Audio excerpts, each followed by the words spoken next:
அதிமுக ஜெயலலிதாவுக்கு பின் 2 பிரிவாக பிரிந்து நிற்கிறது. அதிமுகவில் எடப்பாடி தலைமையில் ஒரு அணியும் பன்னீர்செல்வம் தலைமையில் ஒரு அணியும் பிரிந்து பணியாற்றுகின்றனர்.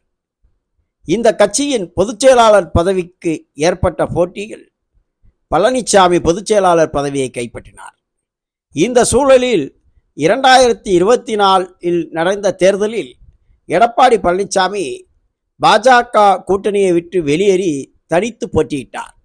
இதனால் கடும் கோபமடைந்த பாஜக பன்னீர்செல்வத்தை ராமநாதபுரத்தில் தொகுதியை ஒதுக்கி போட்டியிட வைத்தது. அவர் மறுத்த நிலையில் சுயேட்சையாக பலாப்பழ சின்னத்தில் போட்டியிட்டார். அந்த தேர்தலில் அவர் தோல்வியடைந்தார்.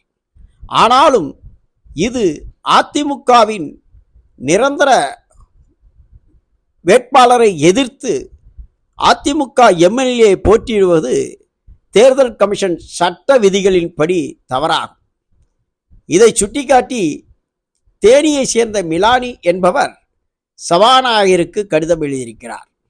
இந்த கடிதத்தில் அதிமுகவின் அங்கீகார வேட்பாளர் எதிர்த்து ஒரு கட்சியின் அதிமுகவின் எம்எல்ஏ போட்டியிடுவது சட்ட விதிகள் படி தவறு என்றும், அவர் வேட்புமனு தாக்கல் செய்த போதே எம்எல்ஏக்கான பதவியின் தகுதியை இழந்துவிட்டார் என்றும் குறிப்பிட்டுள்ளார். இது சம்பந்தமாக சபாநாயகர் தான் இனி முடிவெடுக்க வேண்டும்.